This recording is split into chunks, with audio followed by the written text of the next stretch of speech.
En el video anterior había hablado sobre la colección Robin Hood de la editorial Acme. En este video me voy a ocupar de una revista publicada por dicha editorial que fue una de las principales revistas argentinas de ciencia ficción a mediados del siglo XX. Es una revista llamada Pistas del Espacio, que apareció a lo largo de 14 números entre el año 1957 y 1959. Em, el año 57 fue el año en que dejó de aparecer la famosa revista Más Allá y por lo tanto había quedado como una especie de ámbito vacío, de espacio vacío en el mundo editorial argentino, y eso motivó a Vera La Peña, que era la jefa de redacción de la editorial Acme, a tentar la edición de una revista de este género. Bueno, ¿por qué se llamaba Pistas del Espacio? Porque la editorial tenía una colección de revistas policiales llamada Pistas, eh, y la empresa tenía la costumbre de que sus nuevas colecciones o sus nuevas series literarias tuviesen un nombre que las conectase con series anteriores y exitosas. Por eso de la colección Robin Hood surgió Robin Hood del Espacio, de la colección Centauros surgió Centauros del Oeste, dedicada a la narrativa de vaqueros, como podría imaginarse, y luego de Pistas surgió Pistas del Espacio, lo cual llevó a la confusión de muchos lectores que se pensaron que se refería el título a pistas de aterrizaje, de naves espaciales o cosas por el estilo, pero no, era una derivación del título anterior, un poco como muchos años después la editorial Ediciones de la Urraca hizo con sus producciones que todas tenían que estar vinculadas con la revista Humor. Entonces apareció la revista Superhumor, la revista Sex Humor y la revista Humor presenta Fierro a Fierro, que después fue abreviada a Fierro.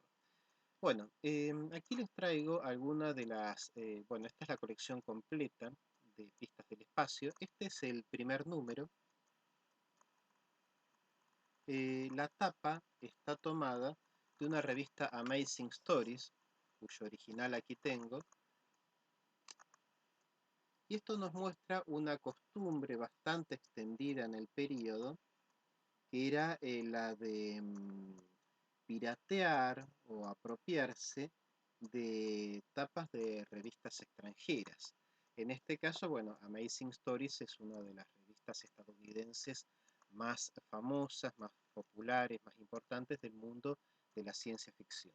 El número 2 era original, su tapa. Aquí tengo la del número 3.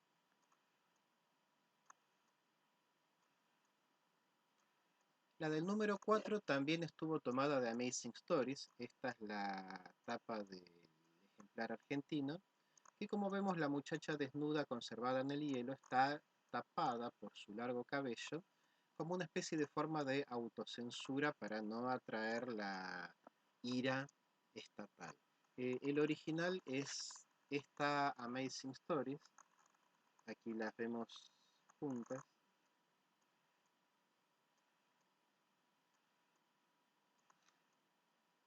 Bien, el número siguiente es una de las mejores tapas, en mi opinión. Fue realizada por Leandro Cesarego.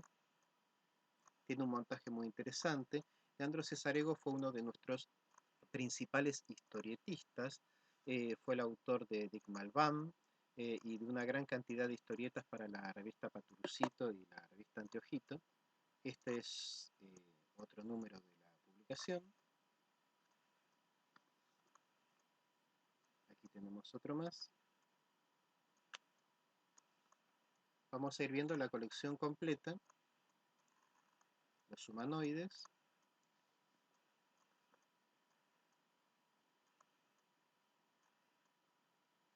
Este es el número 10.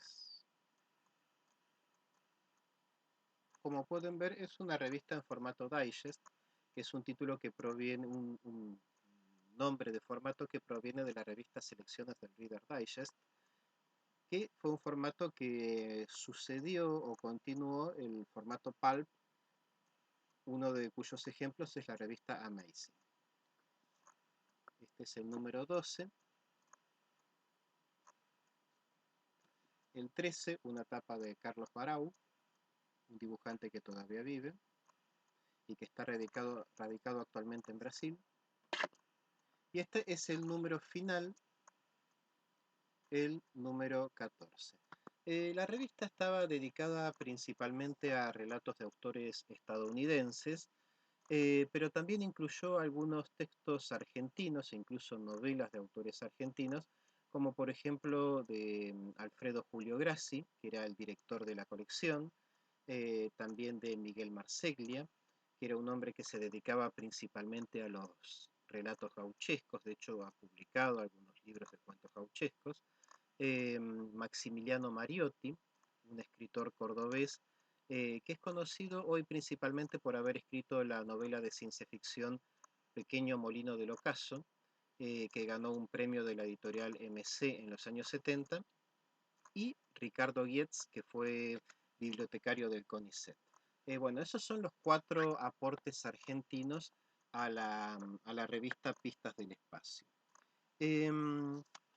¿A qué se debió la publicación de esta revista? Bueno, aparte del hecho de que había dejado de aparecer Más Allá y que por lo tanto había quedado un nicho abierto en cuanto a la publicación de material de ciencia ficción, recordemos que fue el año del Sputnik y por lo tanto, tanto la temática espacial como la temática de la ciencia ficción estaban de moda, y había una auténtica explosión del género, tanto a nivel de historieta, de cine, de literatura, de noticias en el periodismo, y por eso Vera La Peña, la directora la jefa de redacción de la editorial ACME, no podía dejar pasar esta oportunidad.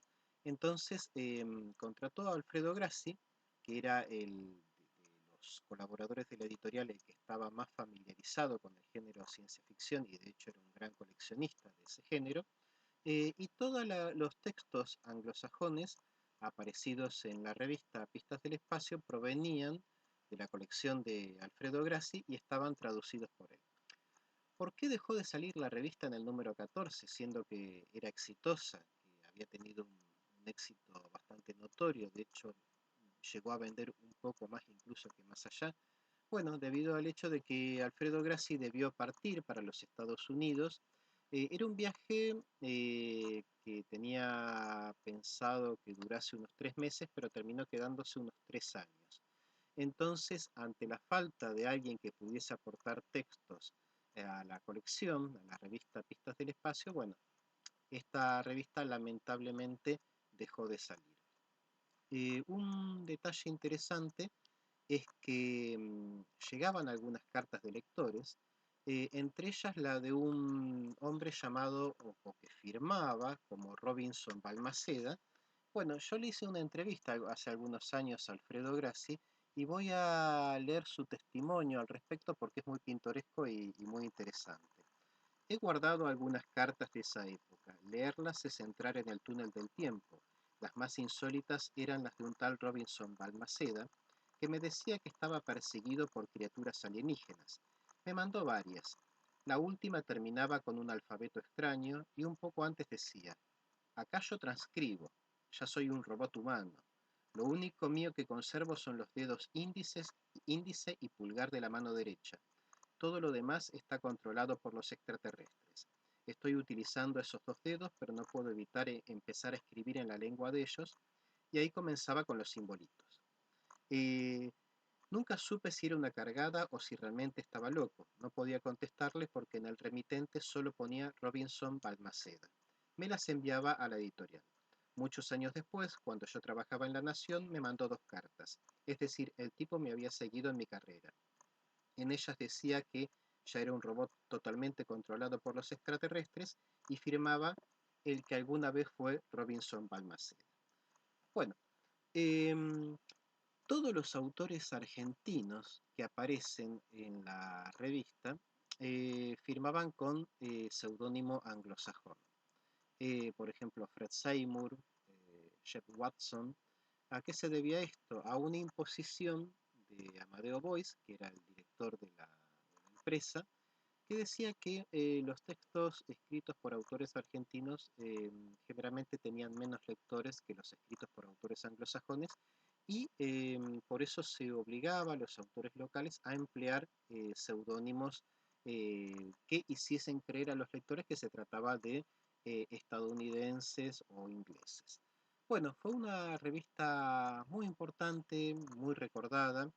em, digamos, a pesar de su relativa brevedad, solo 14 números, y estuvo en paralelo a otras dos propuestas de la editorial Acme, que fue una propuesta de libros y una propuesta de historietas. La propuesta de historietas fue la revista Satélite, que apareció de forma simultánea a Pistas del Espacio, y la propuesta de libros fue la colección Robin Hood del Espacio, de la cual aparecieron unos 12 números y de los cuales ahora les voy a mostrar una tapa o un par de tapas. Bueno, esta es la de El secreto del planeta Marte y esta es la de Misión en la Luna. ¿Cuál era el objetivo de Pistas del Espacio? Bueno, el objetivo de Robin Hood del Espacio era ir preparando a los lectores juveniles, a los lectores adolescentes o preadolescentes, a la ciencia ficción y que cuando llegasen a cierta edad pudiesen graduarse, entre comillas, a Pistas del Espacio, que era una revista con textos más adultos, más maduros, que traían temáticas de corte político, por ejemplo. Y otro elemento curioso fue las modificaciones de títulos. Por ejemplo, a un texto de una novela de Ernesto Julio Grassi que había aparecido, obviamente bajo seudónimo, pero con un título muy sobrio, le cambiaron el título a Monstruos del Espacio, que resultaba como más truculento, más llamativo para los lectores. También otra novela, en este caso de un autor anglosajón, apareció con el título Los humanoides, lo cual también tenía o también implicaba la promesa de bizarras criaturas alienígenas. Bueno, espero que les haya gustado este pequeño video sobre la revista Pistas del Espacio. Y bueno, nos vemos pronto con otro recorrido por el vasto panorama de la ciencia ficción argentina.